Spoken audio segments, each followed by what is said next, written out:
हम बड़ी उम्मीद से गए थे बातचीत करने, सारा टाइम बैठ के उसी बात की जलेबी बनाते रहे। आगे से किसी आईएएस अफसर की हिम्मत ना हो कि किसान के खिलाफ इस तरह की बात बोल सके। ये तो हमने आपसे सीख लिया, मंदिर वही बनाएंगे। अब ये तो धरना यहीं पे लगेगा और कहीं नहीं लगेगा। करनाल के किसानों ने पूरे देश के किसानों का जोश बढ़ा दिया है, पूरे देश को नया इंजेक्शन दे दिया है किसान मूवमेंट। पंजाब से एक बड़ा जत्था लेके कल वो करनाल आएंगे। सरकार ने 3 बात भी नहीं कही जो कि हमारे हाथ में पहुंची। हम बड़ी उम्मीद से गए थे बातचीत करने, उम्मीद से इसलिए गए थे कि कल करनाल के किसान ने अपना वजन दिखा दिया शाम को। हम ये सोच के गए थे कि सरकार को अब तो समझ आ गया होगा कि किसान के मन में कितना गुस्सा है। सरकार को अब तो समझ आ गया होगा कि उनके अफसरों ने जो काम किया वो किसी भी अफसर छोड़िए, किसी भी साधारण कर्मचारी के करने लायक काम नहीं था। लेकिन जब हम बात में गए, सरकार वहीं की वहीं। अब आप पूछोगे 3 घंटा क्या हुआ? सारा टाइम बैठ के उसी बात की जलेबी बनाते रहे। आखिर में हमें कहना पड़ा कि भाई आप अपना टाइम भी वेस्ट कर रहे हो, हमारा टाइम भी वेस्ट कर रहे हो। हमें अपने साथियों से बात करनी है, हम तो अपने साथियों के पास जाएंगे, या जलेबियां सुनने का हमारे पास कोई टाइम नहीं है। किसानों की क्या मांग थी? करनाल के किसान ने कहा था कि किसानों के खिलाफ उनका सर फोड़ने का बयान देने वाले अफसर के खिलाफ कोई कार्रवाई हो, था ना? हमारी मांग थी। किसी भी सिस्टम में ये तो होना ही चाहिए। अब मैं बोल दूं कि भाई मेरे भाई का सर फोड़ दे, तो सरकार क्या करेगी? सरकार मेरे खिलाफ पर्चा दायर करेगी, चाहे मैं फोड़ूं या ना फोड़ूं। अगर मैं वीडियो पे बोल दूं कि मैं अपने भाई का सर फोड़ूंगा, या इनको कहूं कि तुम जाके इसका सर फोड़ दो, तो इसके खिलाफ पर्चा दायर होगा, चाहे मैं फोड़ूं या ना फोड़ूं।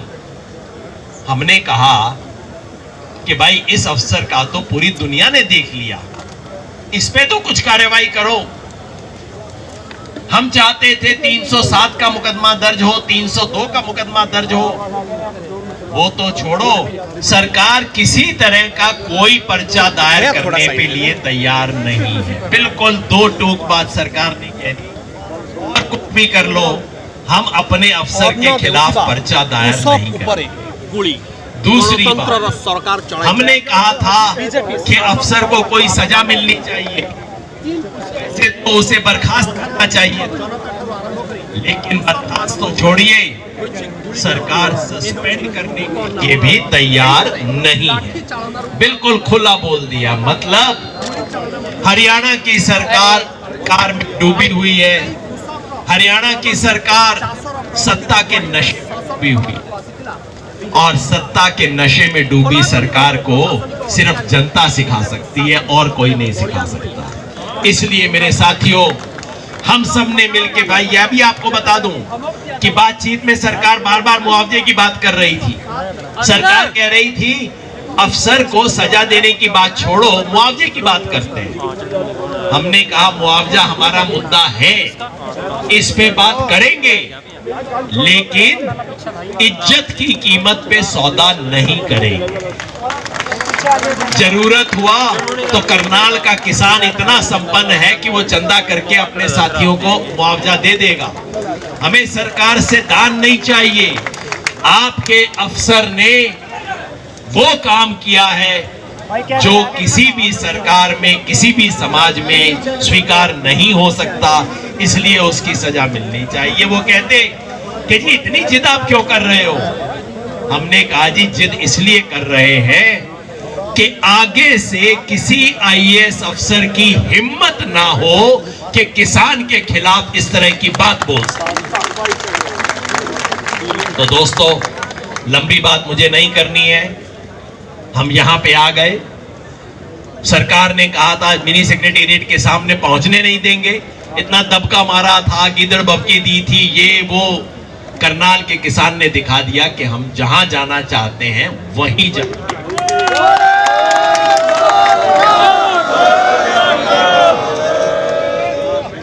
सरकार ने मीटिंग में कहा कि आप धरने को शिफ्ट कर लो, पीछे कोई ग्राउंड है वहां पे ले जाओ।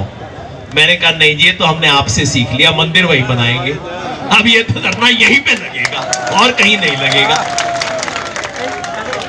उन्होंने कहा कि ये तो मिनी सेक्रेटेरिएट बंद हो गया। हमने कहा हमने बंद नहीं किया है, मिनी सेक्रेटेरिएट को ताला हमने नहीं लगाया है, आपने ताला लगाया है, आप देख लो, हमारे से कोई मतलब नहीं है इसका। और यहां पीछे कई दुकानदार भाइयों की दुकानें हैं, उनके लिए मैं विशेष कह दूं, भाई करनाल के किसी नागरिक से हमारी कोई दुश्मनी नहीं है, ये सब हमारे साथी हैं, सब हमारे भाई हैं। आपकी दुकानों को कोई तकलीफ होगी, हमारे साथी यहां सबसे पहले आपकी तकलीफ दूर करेंगे। हम नहीं चाहते आपकी दुकानें बंद हो, हम करनाल के सारे नागरिकों के साथ हैं। ये सेक्रेटेरिएट आने वाले आधे से ज्यादा तो किसान है भाई, हम उसको क्यों नुकसान पहुंचाएंगे। तो हमने ये बिल्कुल स्पष्ट कर दिया है दोस्तों, ये घेराव अब आगे चलेगा और अब ये करनाल के किसानों की हिम्मत को चैलेंज है। आपने इतना बड़ा काम तो कर दिया, बस अब जो कर दिया इसको बना के रखना है कुछ देर। आप ये देखना सरकार घुटनों के बल आएगी। ये हिसार में हुआ, यही टोहाना में हुआ और यही करनाल में होगा, सरकार घुटनों के बल आएगी। बस हमें इस मोर्चे को बनाए रखना है। और जैसा मेरे साथी ने याद दिलाया, गुरनाम सिंह जी ने भी याद दिलाया, भाई ये 24 घंटे का मोर्चा है, थोड़ा ड्यूटियां बांध ले। मैं नहीं कहता सारे लोग रहे सारा टाइम, ड्यूटी बांध ले, कोई गांव की ड्यूटी 24 घंटे की लगा दो, दूसरे गांव की ड्यूटी अगले दिन लगा दो, अपना रोटेशन का सिस्टम कर लेंगे। लेकिन 24 घंटे हमें यहां पे रहना है ताकि मौके का फायदा उठा के सरकार कुछ कर ना सके। सरकार जो कुछ काम करती है रात 3 बजे और 4 बजे किया करती है, तो हमें उसके बारे में सावधानी रखनी है, अपने मोर्चे को बनाए रखना है। मैं एक बार फिर संयुक्त किसान मोर्चा की लीडरशिप की तरफ से बधाई देना चाहता हूं। करनाल के किसानों ने पूरे देश के किसानों का जोश बढ़ा दिया है, पूरे देश को नया इंजेक्शन दे दिया है किसान मूवमेंट को। हमारा मोर्चा यही है। साथी बता रहे थे याद दिलाने को कि अभी कहीं और जाम लगाने का हमारी तरफ से कोई कॉल नहीं है, हमारी तरफ से बस ये मोर्चा है, इसको मजबूत करेंगे। सरदार जोगेंद्र सिंह उग्राहा साहब का फोन मेरे पास 1 घंटे पहले आया, उन्होंने कहा पंजाब से एक बड़ा जत्था लेके कल वो करनाल आएंगे। और भाई राकेश टिकैत ने वहीं पे बोल दिया था कि उत्तर प्रदेश के, आपके तो जमुना पार का ही मामला है और क्या है, उत्तर प्रदेश के किसान भी यहाँ पे बड़ी संख्या में आएंगे और पूरे हरियाणा के हर जिले से किसान यहाँ आएंगे। जिस करनाल को ये सरकार अपने अहंकार का सबूत बनाना चाहती है, उसी करनाल को हम किसान की ताकत का सबूत बना के दिखाएंगे।